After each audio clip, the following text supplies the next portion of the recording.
Hello students, this is Praveen. एक बार फिर आपका स्वागत है मेरे YouTube channel level up by English by Praveen sir. एक बार फिर मैं फॉरेन वर्ड्स को लेके आपके सामने हूं और मैंने आपसे कहा भी था कि बहुत सारे वर्ड्स जो दूसरे लैंग्वेजेस से लिए गए हैं वो इंग्लिश के लिए फॉरेन वर्ड्स हो गए और उसमें बहुत सारे होते हैं, लेकिन एग्जाम पर्पस से कुछ जो बहुत ही commonly used, frequently used foreign words जो अब इंग्लिश के लिए कॉमन हो चुके हैं और बहुत सारे ओकेजन पे तो यही वर्ड का यूज किया जाता है। जैसे आपने एक एफिडेविट वर्ड सुना होगा, कौन नहीं जानता है एफिडेविट वर्ड? तो ये फॉरेन वर्ड्स है, ठीक है। तो ऐसे वर्ड्स का एक कलेक्शन और मैं उसे उसके बहुत सारे पार्ट्स को लेके आपके सामने आऊंगा जो कि कॉम्पिटिटिव एग्जामिनेशन के लिए बहुत इंपॉर्टेंट है, जो पूछे जाते हैं, ठीक है। बहुत ही प्रैक्टिकल होते हैं ये, ठीक है। तो फिर चलिए स्टार्ट किया जाए। And the first is sub जुडिस, before the court, under judicial consideration. जिस चीजों पे कोर्ट में बहस चल रही हो, कोर्ट में केस चल रहा हो, जो मामला कोर्ट के सामने हो, जिसपे केस चल रहा हो, जुडिशियल कंसिडरेशन, जिसमें न्यायिक बहस चल रही हो जिस केस पे, उसको क्या कहते हैं कि ये जो मामला है वो क्या है? सब जुडिस है। नहीं कहते हैं कि no comment, the matter is sub judice. भाई ये जो मामला है वो अभी कोर्ट के सामने है, मैं इस पे कोई उत्तर नहीं दे सकता, रिस्पॉन्स नहीं दे सकता। तो उसको बोलते हैं सब जुडिस। The matter is sub judice and it is not appropriate to talk about it publicly. ये जो मुद्दा है वो क्या है? न्यायालय के विचाराधीन है, न्यायालय के सामने है और मैं इसके बारे में कोई भी कमेंट पब्लिकली नहीं करूंगा, इसके बारे में बात नहीं करूंगा। तो कहते हैं कि this matter is sub judice. Second, sanctum sanctorum, holy of the holies, place of utmost privacy. बहुत ही पवित्र स्थान को सैंक्टम सैंक्टोरियम कहा जाता है। जिसको आपने सुना होगा, जो हिंदू देवी देवता होते हैं उनके गर्भगृह, जहां पे मूर्ति स्थापित होती है, जो गर्भगृह है, जहां पे राम का आइडॉल, कृष्ण का आइडॉल है ना, जो आइडॉल है, जो मूर्ति अवस्थित होती है, जहां पे मेन पूजा होता है, उसी को बोलते हैं सैंक्टम सैंक्टोरियम बोलते हैं। The main deity sits inside the sanctum sanctorum of the temple. Temple का तो बहुत बड़ा एरिया होता है, लेकिन जहां पे, जिस जगह पे मूर्ति स्थापित है, आइडॉल है, वो जो जगह हुआ वो क्या हुआ? सैंक्टम सैंक्टोरियम। जो द मेन डेटी, जो प्रमुख देवी देवता हैं जहां पे विराजमान है, sits inside the sanctum sanctorum of the temple, उसी को सैंक्टम सैंक्टोरियम कहते हैं। और एक और मीनिंग होती है कि भाई प्राइवेसी का, सबके अपने अपने प्लेस होते हैं जिसमें कि प्राइवेट टॉक कर सकते हैं आप, प्राइवेसी के लिए एक जगह बना होता है, उसको भी सैंक्टम सैंक्टोरियम कहते हैं, ठीक है जी। Next, ab initio, from the very beginning.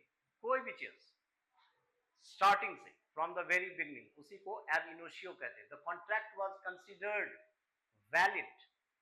जो वो कॉन्ट्रैक्ट हुआ था उसे कंसीडर क्या किया गया? जो वैलिड है, वैध है। एब इनिशियो मतलब फ्रॉम द वेरी बिगनिंग, शुरू से ही इस कॉन्ट्रैक्ट को क्या कंसीडर किया गया? वैध है, लीगली सही है। दूसरा, एडहॉक, बहुत ही कॉमन, बात बात पे इसका यूज हम लोग करते हैं। एडहॉक बेसिस पे उनकी बहाली हुई, तो फॉर द स्पेसिफिक पर्पस, किसी खास पर्पस के लिए जो भी काम होते हैं उसको एडहॉक कहते हैं। जैसे ही set up an ad hoc committee to discuss the matter. अब सपोज कीजिए कोई मुद्दा हो गया, जिसमें कि कुछ एक कमिटी बनी जिसमें कि उन सदस्यों ने उस मुद्दे पे बात करना चाहा, विचार विमर्श करना चाहा, तो एक एडहॉक कमिटी बनी, खास किसी मुद्दे पे डिस्कशन करने के लिए एक एडहॉक कमिटी बनी। तो क्यों बनी?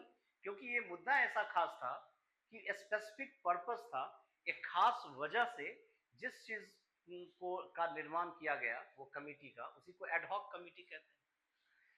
बहुत जगह बहाली होती है, रिक्रूटमेंट होती है एडहॉक बेसिस पे। सपोज कीजिए कि रांची यूनिवर्सिटी में किसी डिपार्टमेंट में हिस्ट्री के प्रोफेसर की कमी है या मैथ के प्रोफेसर की कमी है, लेक्चर की कमी है, तो वहां पे जो एक प्रोसेस है उसके थ्रू ना होके एडहॉक बेसिस पे क्या कर दिया जाता है, बहाली कर दिया जाता है, कुछ इंटरव्यू वगैरह लेके उनको रख लिया जाता है।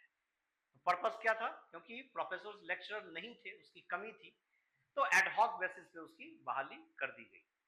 बहुत ही कॉमन है। बॉनहॉमी, ये बहुत ही शानदार वर्ड है। बॉनहॉमी दैट मीन्स द फ्रेंडलीनेस, दोस्ताना पूर्ण। There was a lot of cheerful bonhomie amongst the people on the trip.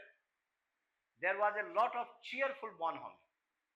बहुत आदमी ट्रिप पे जा रहे हैं, एक दोस्ताना पूर्ण माहौल है ना, चीयरफुल बॉनहॉमी है। किनके बीचों में? लोगों के बीचों में जो कहाँ गए हैं, एक ट्रिप पे गए हैं, कहीं घूमने गए हैं, तो नेचुरली वहाँ का एटमॉस्फेयर बहुत ही इलेक्ट्रीफाइंग होता है, सब वेरी इंथुजियास्टिक रहते हैं, बहुत ही उत्साहपूर्ण वातावरण रहता है, फ्रेंडलीनेस भी रहता है, तो वही है bonhomie. It's very important. Next is barbecue. Barbecue होता है, आपने देखा होगा कि वनभोज में आजकल इतने बड़े मेटल के ओवन होते हैं जिसपे कि यूटेंसिल्स वगैरह बर्तन रख के बनाए जाते हैं खाना, उसी को बारबेक्यू कहते हैं। Metal frame on which meat, fish और any vegetables are cooked over an open fire.